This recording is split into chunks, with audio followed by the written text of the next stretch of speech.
brave defenders, end quote.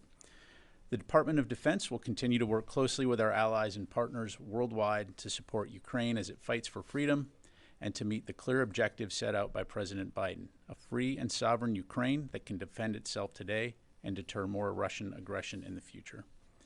The department also continues to stay actively engaged in our objectives related to the current situation in the Middle East region, which are protect U.S. forces and citizens, support Israel's inherent right to defend itself, work closely with Israel to help secure the release of hostages from Hamas, and ensure the crisis doesn't escalate into a broader regional conflict.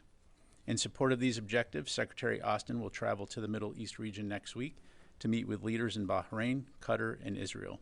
He also have an opportunity to meet with some of our forces deployed to the region to thank them for their service and for all that they and their loved ones do for our nation. We'll have more details to announce regarding the Secretary's trip in the near future.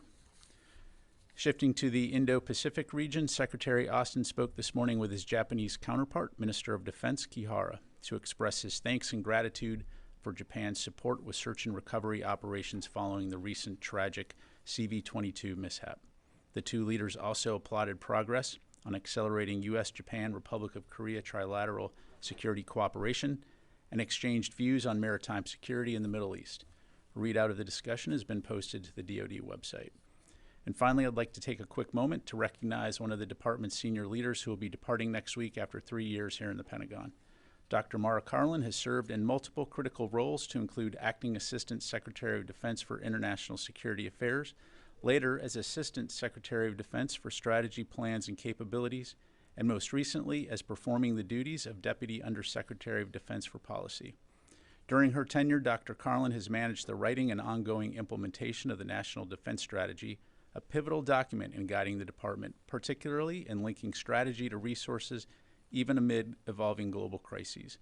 As she embarks on her next chapter, on behalf of Secretary Austin and all of us here at DoD, we wish her the very best and are confident that her impact on national security will continue to resonate for years to come. And with that, I'm happy to take your questions. We'll start with Associated Press. Lita. Thank you. Pat, on this new maritime task force effort, can you give us an update on where that stands in terms of gathering more countries to participate? How many do you have at this point? Will this include sort of a formal escorting of ships through the BAM, do you think? And is the U.S. already starting to do that, particularly in light of what happened yesterday? Yeah, thanks, Leo. Well, first of all, we're continuing to take the situation in the Red Sea extremely seriously. There should be no doubt about that. The actions that we've seen from these Houthi forces are destabilizing, they're dangerous, and clearly a flagrant violation of international law. And so this is an international problem that requires an international solution. We do continue to consult closely with our international allies and partners on implementing a maritime task force. I don't have any specific announcements to make today, and we will have more to provide in the near future. But as you highlight, we do continue to patrol the international waterways throughout the region to support freedom of navigation and efforts to ensure safety, security, and stability. The only other thing I'd say on that, as we've demonstrated in the past, is that our military will not hesitate to take action where we deem it necessary and appropriate, including to protect against actions in the maritime domain that could threaten our forces. Well, just as a follow-up, is the U.S. providing ships as escorts at this point? Are companies requesting that?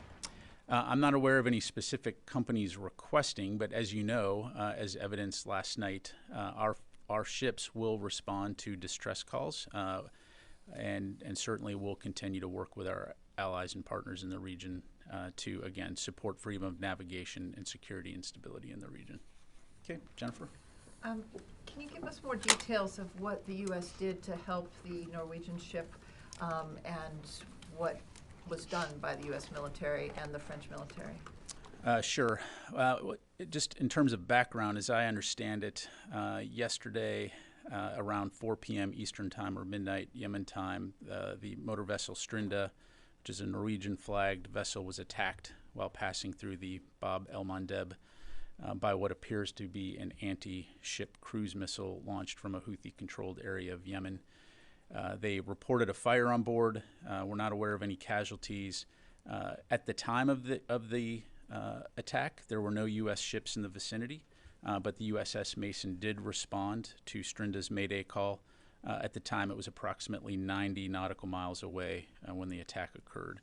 The Mason was prepared to render assistance. Ultimately, though, it was determined that it was not required, but the Mason did remain in the vicinity of the ship and the area to provide presence in order to deter any further aggression from Houthi territory. And what about the French ship? How close was it to?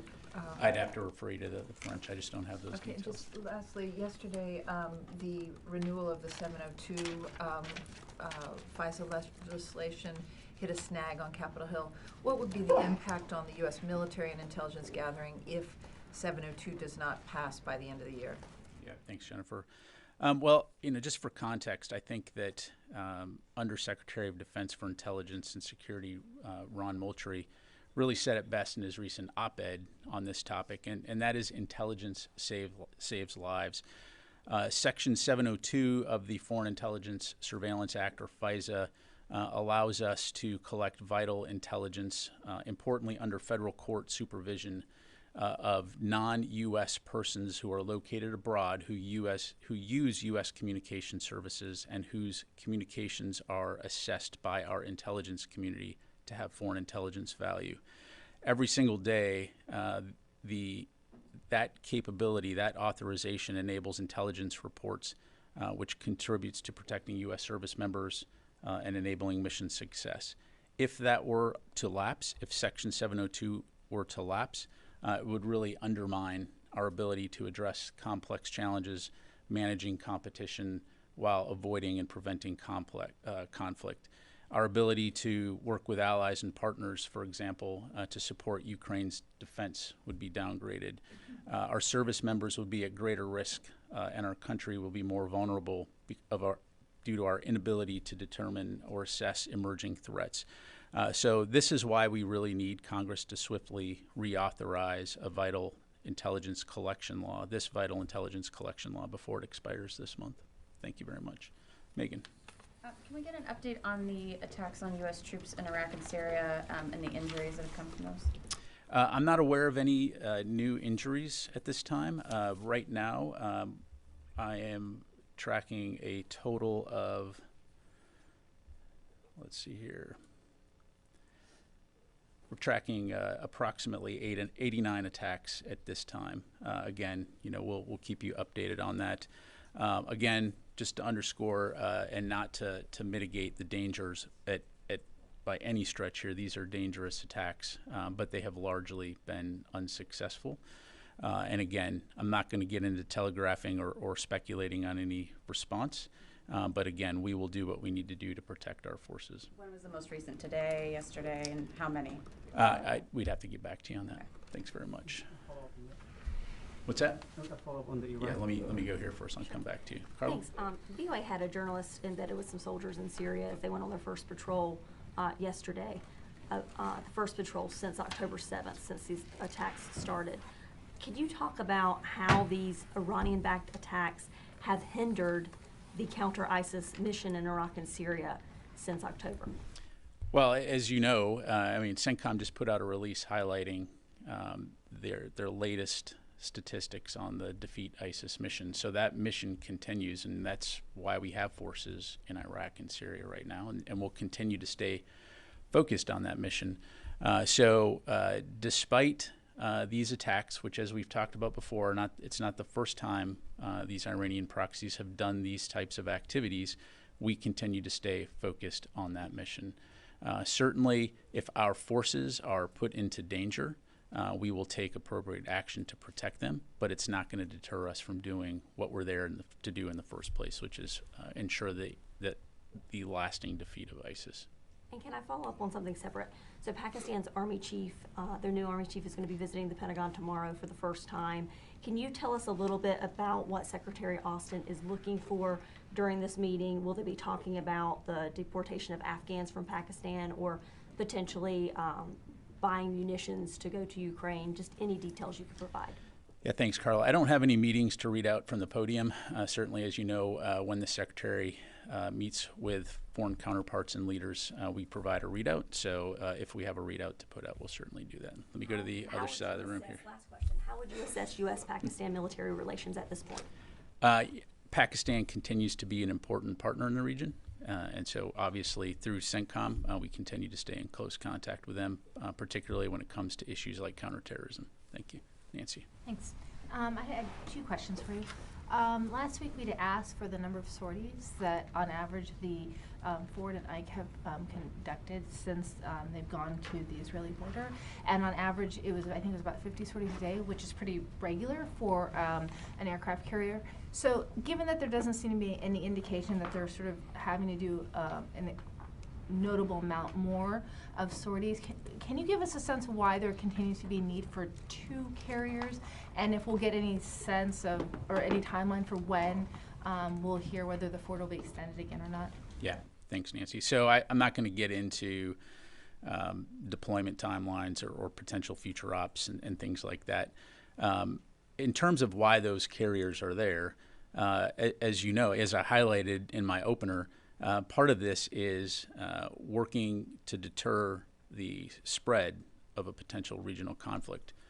In other words, supporting our deterrence efforts in the region. And so in addition to the 2 carrier strike groups, we also sent additional aircraft into the region as well as air defense capabilities, all of which are intended to, 1, protect our forces, but 2, provide us with options should we need to respond to a wide variety of contingencies. And so certainly air power, being an incredibly flexible capability, provides you with the kinds of assets you might need to respond to, again, a full spectrum of contingencies. But again, right now, those forces are there to support our regional deterrence efforts and send a clear message that we do not want to see this brought into a wider conflict. And then on a separate topic, on Monday, the French Minister of the Armed Forces said a frigate came under direct attack from 2 drones launched from Yemen. The U.S. has interdicted way more drones since that, but has made the assessment that U.S. ships aren't being targeted. Can you help me understand how the U.S. has made the determination and why it seems that the French have been more assertive in seeing these as a direct attack where the U.S. has not?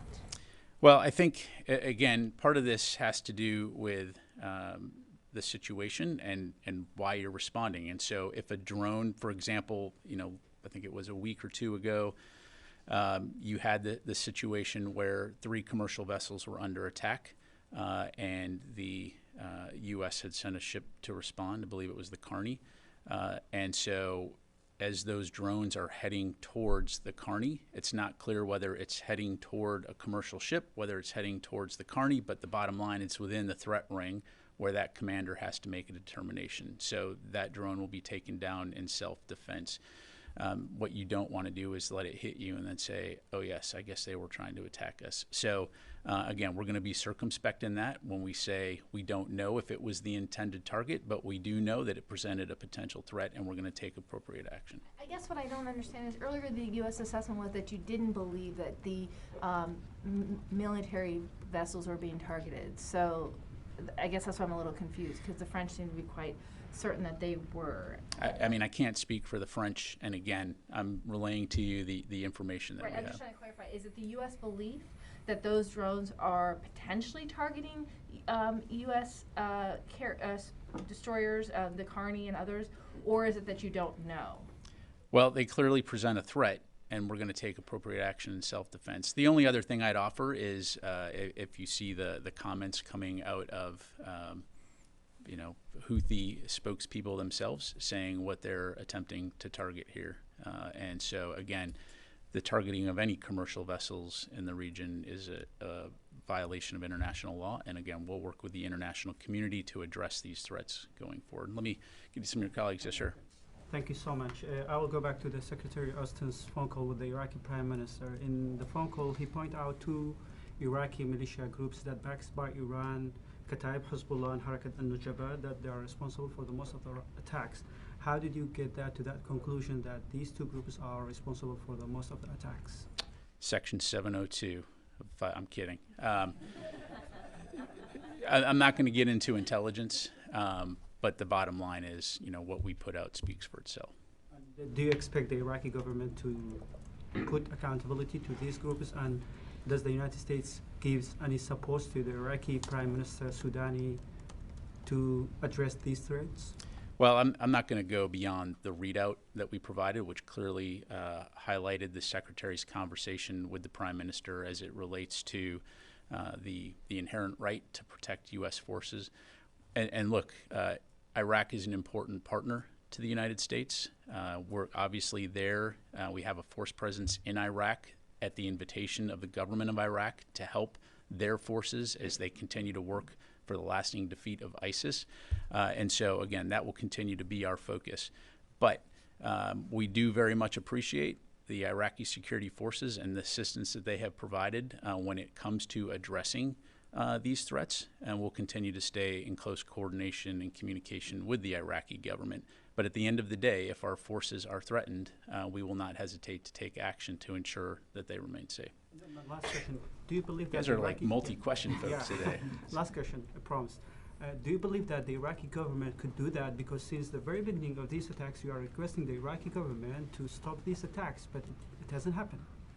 Again, I'm not going to go beyond what we highlighted in our readout. You know that we've conducted strikes within Iraq when our forces were threatened. And look, our focus there is on the Defeat ISIS mission. You have these groups that are attempting to exploit the situation in the Middle East right now to work towards their broader strategic goal of expelling the United States from Iraq and Syria. But we do not want to see a return of ISIS, and we'll continue to work closely with the Iraqi government and others to ensure that doesn't happen. Let me go to Joseph here. And then Just on that similar topic, in March, I believe, General Carrillo was testifying on the Hill, and he said there had been around 78 attacks on U.S. troops since, I think it was January of 2021 until January of this year. That's 2 years. And then just from October 17th until today, we have somewhere around 90 attacks. You guys have more or less said that these attacks are not linked to what's going on in Gaza. You also said at the top the U.S. is trying to contain this conflict to Gaza. Is it still the department's assessment that what's happening in Gaza is not linked to these attacks on U.S. troops? And secondly, is it the department's assessment that deterrence is working when we've seen the number of attacks in, 2 months more than what we had seen in 2 years? Yeah, well, again, our focus, as I outline those objectives, is to prevent the situation, the conflict between Israel and Hamas from broadening into a regional conflict. And so, no, we don't assess that has happened. It has been contained to Israel fighting Hamas in Gaza, and that will continue to be a focus.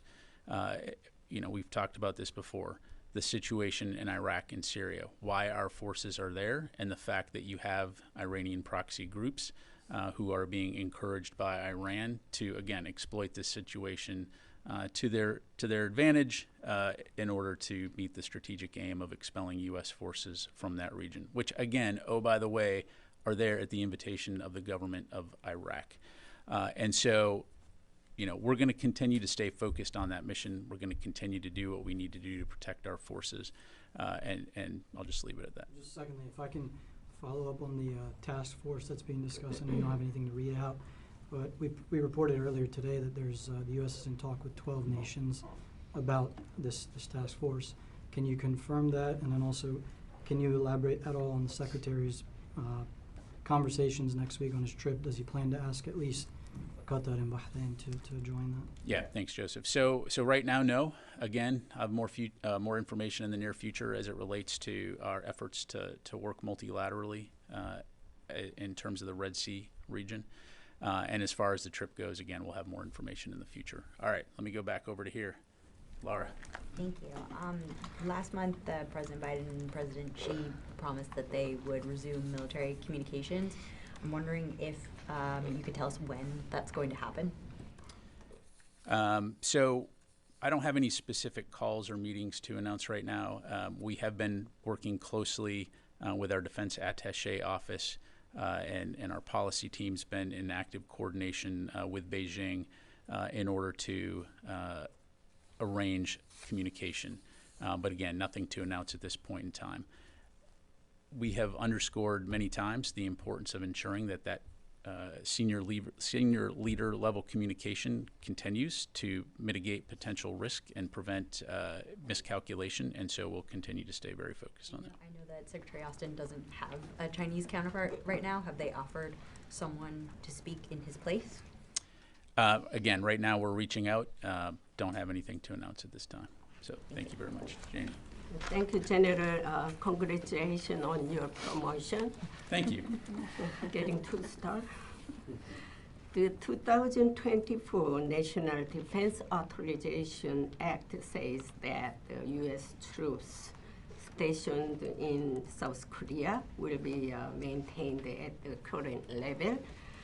Does this include troops deployed for joint exercise? Thanks, Janie. So as you know, right now we have approximately 28,500 U.S. forces assigned in the Republic of Korea. In terms of forces coming in for exercises, that is a variable number that depends on the size of the exercise, the number of requirements and things like that. So that won't change. So the bottom line is, when it says force levels will be preserved, I take that at face value. Obviously, I'm not going to talk about pending legislation, but exercise numbers can fluctuate, again, just depending on the requirement. Ukraine, do you think military cooperation between North Korea and Russia will lead Putin's war in Ukraine to victory? You're asking.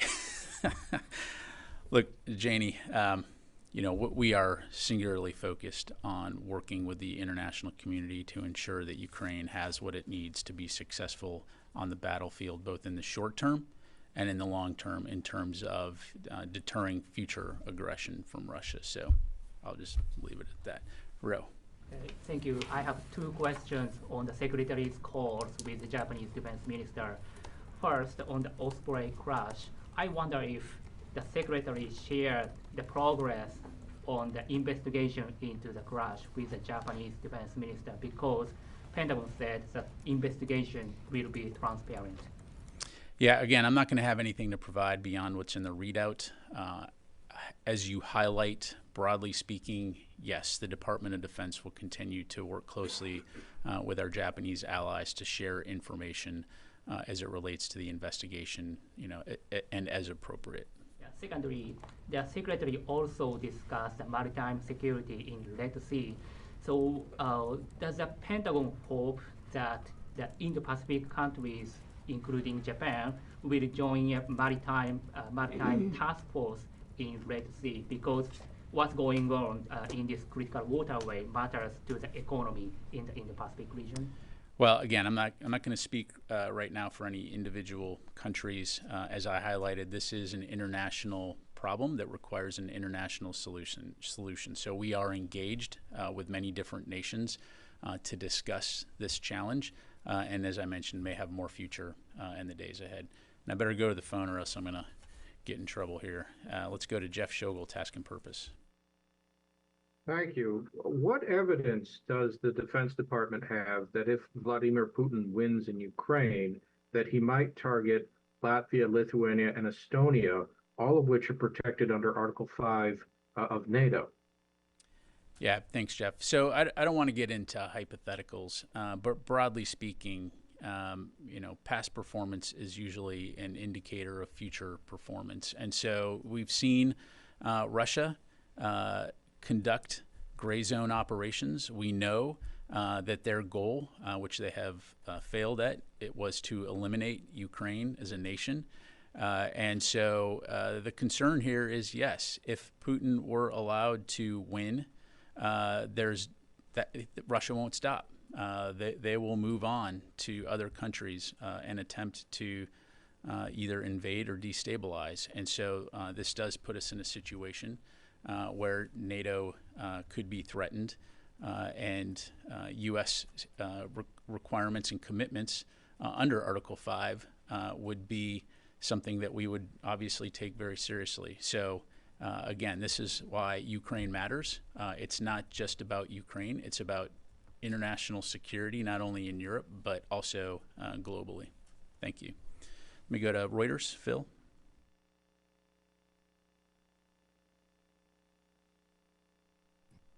Hey, Dries here. Two quick questions. Firstly, Israel has said that it will deploy its own warship to the Red Sea. Are the U.S. Ships already in the region working with them, and will Israel be part of any maritime effort in the region? And secondly, President Biden earlier today said that Israel is losing support over what he called their indiscriminate Gaza bombing campaign. Does the secretary agree with the president that the bombing by Israel has been indiscriminate? Thanks, Idris. So I don't have anything to announce regarding Israel. I'd refer you to them to talk about their own operations in the Red Sea region. And look, Secretary Austin's comments at Reagan were very clear when it comes to two things. One, that our support for Israel's inherent right to defend itself is ironclad. And number two, that we will continue to expect Israel to conduct its operations in accordance with the law of armed conflict, highlighting that not only does Israel have a moral obligation to protect civilians, but it's also a strategic imperative. Thank you. Come back in the room for a few more here. Matt. Thanks, Pat. Today, Reuters reported that a declassified U.S. intelligence report determined that Russia has lost some 315,000 troops, either to injury or death, total casualties, and also that its losses in personnel and vehicles has set its military modernization efforts back by some 18 years. Are you able to confirm any parts of that report, or do you have your own estimates for casualties on either side of the conflict? Yeah, thanks, Matt. I don't have anything to provide on those reports, nor do I have numbers to provide on casualties.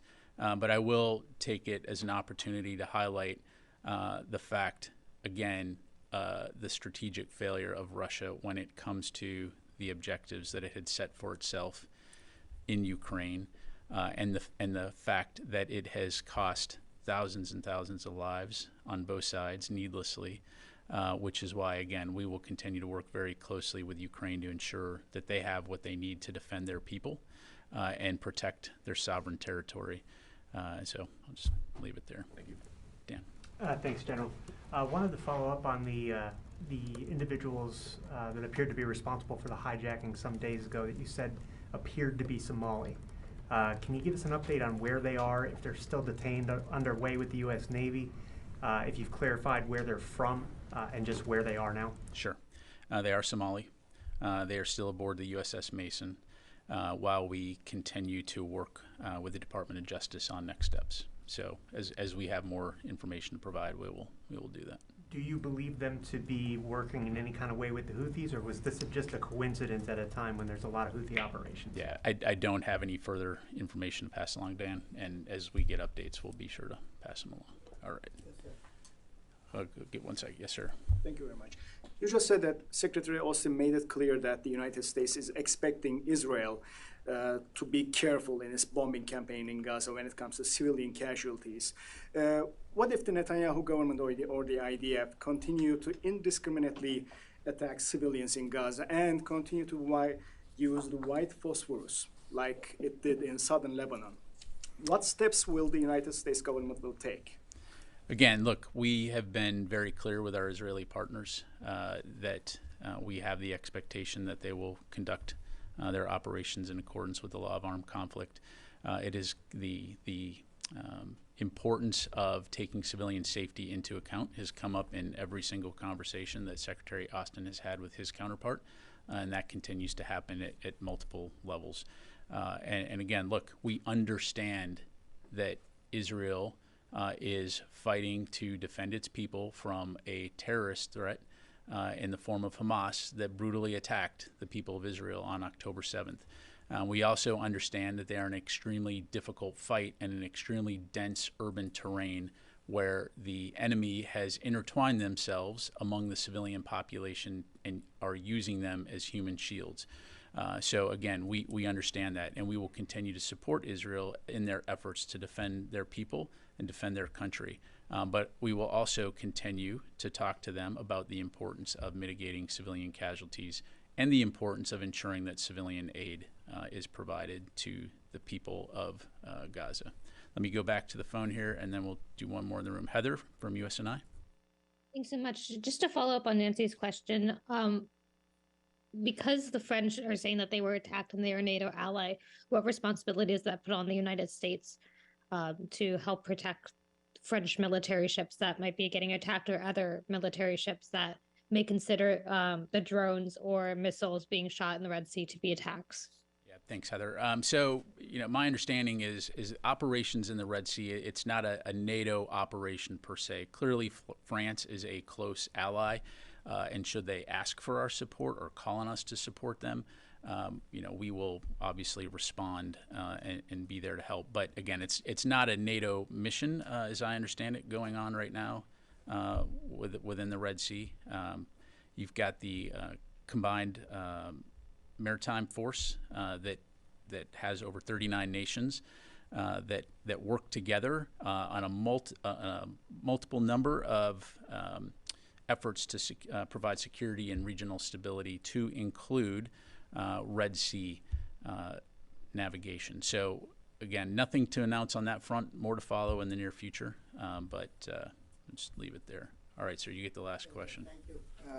As far as U.S.-India military-to-military relations are concerned, how would you highlight 2023 and also any major accomplishment and what the future ahead lie between the two countries, and including yourself, if you are enjoying your job or you have enjoyed your job in 2023? I've absolutely enjoyed my job in 2023, and I enjoy spending time with all of you here. But in terms of the relationship between the United States and India, with obvious focus on the Department of Defense, I think it's been a very good year. I think we've made great progress in terms of further bolstering our relationship and our cooperation. You've heard us talk about things like Indus-X and working on defense cooperation efforts to include in the industrial base, as far as developing things like jet engines in India, working collaboratively to produce armored vehicles in India, the ability of our ships to go to India, our Navy ships to go to India to be repaired. And so all of this working toward the common vision of a free and open Indo-Pacific region where sovereignty is respected and countries can operate in international airspace, sail the international waterways freely and without harassment. So again, we'll continue to work closely with our partner India, and we look forward to further progress in 2024. Thank you very much. Thank you very much.